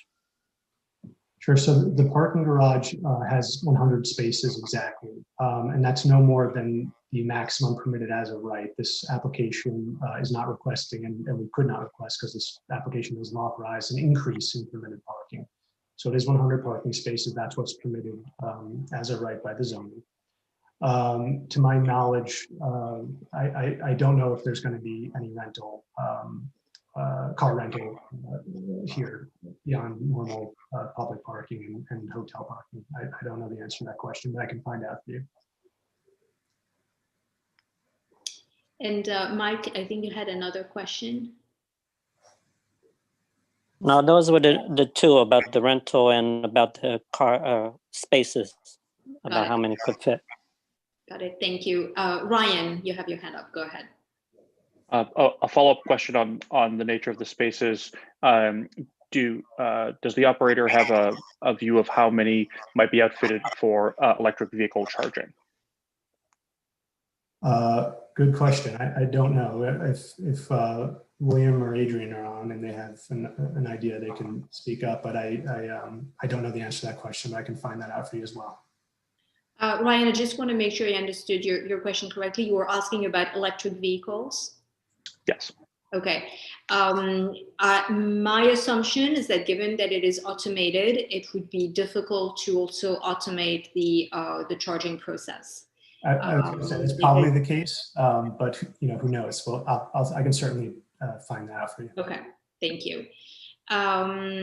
Any other questions on this application? Okay, I have a couple of my own. Can you actually tell us how many vehicle capacity this parking garage would have if you did not get this certification?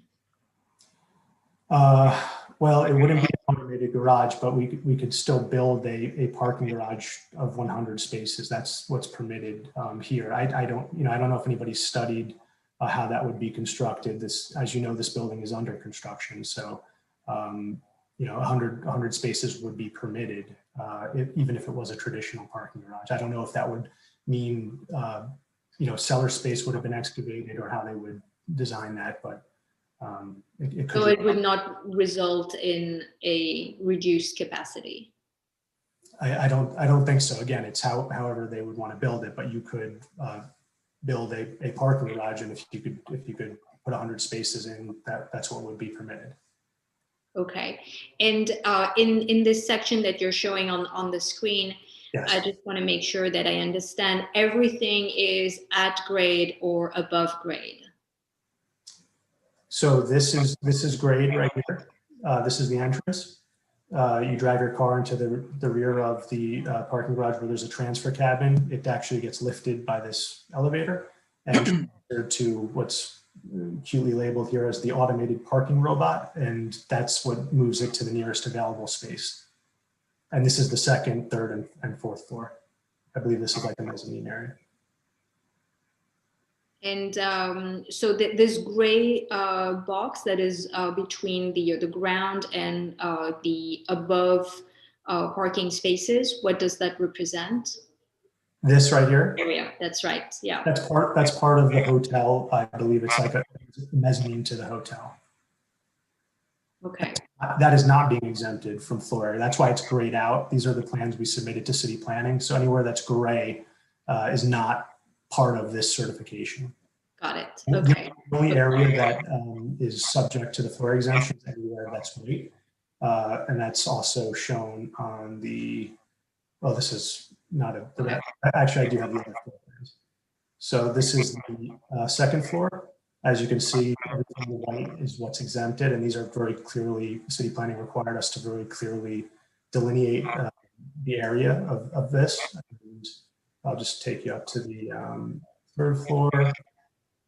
And then the fourth floor. So you can see any part of the hotel that's within these areas that has been excluded from this floor area exemption. So we're not taking advantage of anything but the actual space of the automated parking garage. Okay, and can you actually elaborate on what's going to happen with the below grade level of this particular building? Is there going to be a cellar or sub-cellar, any specific uses in these areas? I believe there's one cellar, and it is going to be back of house space for the hotel. And is that, does that count as part of the FAR for the building? No, because it's below grade, so the below grade space doesn't count towards zoning floor area. Okay. Okay. I see that Aaron has his hand up. Aaron, go ahead. So just to go back to clarify your comment about the spaces. So if you're, I was under the impression that by automating, by creating automated parking, usually you're gaining parking spaces. So why would you plan on an automated parking garage if it doesn't actually benefit you extra spaces? Trying to understand that, because there's a cost to that. What's the reason? I understand your question. I don't know the cost increment between automated and traditional parking, but obviously the zoning resolution provides a zoning benefit here for providing automated parking, namely being you get to exempt a certain amount of floor area from the building. Okay, so that's clearly the motivation to do that. Okay, all right, thank you. Correct. That's the inducement. Okay, thank you.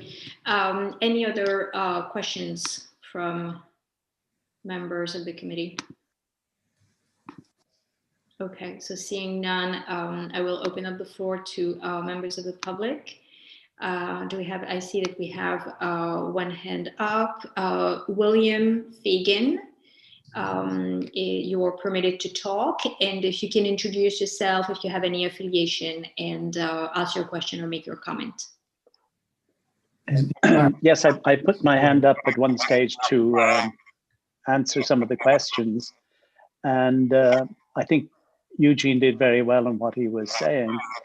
The prior building on this site had a parking capacity of nearly 300 vehicles, so cutting it down to 100 was much more, it's less than was before, but it is what is currently permitted by the zoning. And the design is much more efficient to build a smaller bulk and use it efficiently to park those vehicles. So that is really what's been attained in this design. Okay, thank you. Do you have any specific affiliation with this particular project, or are you a resident or business? Yes, I'm part of the Tri-Beach, which is, you may see on the drawing on the top as the development team. So we are part of that development team. Thank you so much. Great. Are there any other questions or comments from members of the public? Okay, so seeing none, let's move to business session. So I will start by saying that, it looks like the main motivation for, pursuing this particular type of parking is to actually be eligible to use this particular article. And the appeal is to basically get some exemption from the floor area to be developed above ground and to basically push the height of the building up.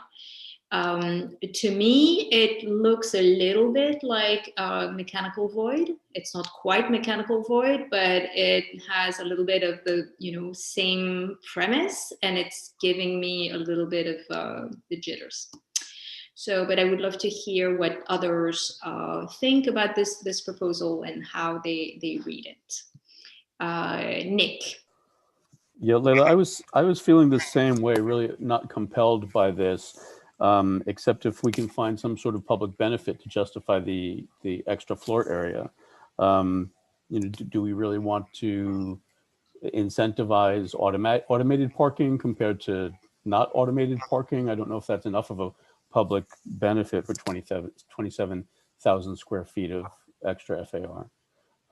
Yeah, and if I understand the proposal correctly, regardless of whether it is automated or managed, it looks like the capacity could remain the same. I also question why the vertical circulation of automobiles, I think, is a very good idea, and the automation may be a benefit. I don't know in terms of labor if it's something that is desirable, but in terms of efficiency, I think that the case can be made. I'm just wondering why they're not exploring using cellars and subcellars in an area where land is so valuable. You would think that digging deep and using the area underground would be desirable, especially for parking vehicles, which is something that is the case for most parking garages. So yeah, no, I agree with you, Nick. Nancy, you have your hand up. Go ahead. Yeah, I agree with you, Layla. I think it's our new mechanical void workaround. I'm really was surprised to see that, and I was thinking that myself, but I wanted to hear what everyone else said. But I agree with you, and I think that it sets a precedent that'll be very dangerous. We're going to get lots of above grade parking. It's a very strange condition as an architect for me. Yeah, and your expertise is very valued because you know how things are being built, and it's certainly making me feel uneasy. Well, it's expensive to dig down into Manhattan schist. I don't know what the condition is below this site, but it's very expensive to dig down into bedrock. We sit on bedrock, so it would also be it would be two things. It would be less expensive in terms of construction to excavate, and it would also allow the units, offices, or whatever use they're going to finally use to be higher. We know that that's where the value comes in any tall building. So they're saving money in construction, and they're getting to go taller. So it's a win-win for them. Yeah, no, absolutely. Ryan, you have your hand up. Go ahead, Ryan. Well, and just to follow on some of the points that both you and Nancy made, it's a little bit of where my question came from in trying to understand, is there some at least relative public benefit, sort of forward-leaning view on where our transportation system is going that this would facilitate? And so that was part of what I was trying to understand, because I had some of the same concerns that you're describing. And while there might be others, that was one example where it was not checking that box. Yeah, and I mean, I don't know if it's necessarily the place to comment on fully automated parking garage, but I think that in terms of labor impact, this is something that we have to give it more thought. I can't say that I have reached a conclusion, but I think that we have to give more thought to that. Okay, so it looked like we have issues with this proposal, is there a dissenting view? So far, we've gotten comments that suggested that we would lean towards a denial. Any other views that members of the committee want to share? Okay, so seeing none. Wait, Layla, sorry, we have Mike Greeley raised his hand. Oh, I'm so sorry. Mike, yes, go ahead. Sorry, I just wanted to say that I would consider it somewhat of a community benefit if there was a car rental business in the garage that would be of some use to some residents in the community. But just to have it for hotel visitors, I wouldn't have any use wouldn't have that much of a benefit for the community. Yeah, good point. Thank you, Mike. Okay, so it looks like we are ready to make a motion. That would be the final vote of the evening. It looks like it's going to be a motion to deny. And I'm happy to make the motion, and we need a second. Second. All right, so that would be our final vote of the evening, starting with Dave. Yes. Nick? Nick? Yes. Thank yes. you. Julie? Yes. Aaron? Yes. Nancy? Yes. Mike? Yes. Tristan? Yes. EJ? Yes. John? Yes. Rachel? Yes. Ryan? Yes. Matt? Yes. And Layla, I'm a yes. All right, unanimous vote. Thank you very much, all. It was a long meeting, but thank you for thorough presentations and good questions and comments. and wishing you a happy new year again. And with all that said, the meeting is adjourned. Thank you so much. Have a good evening. Thanks, Layla. Thank you.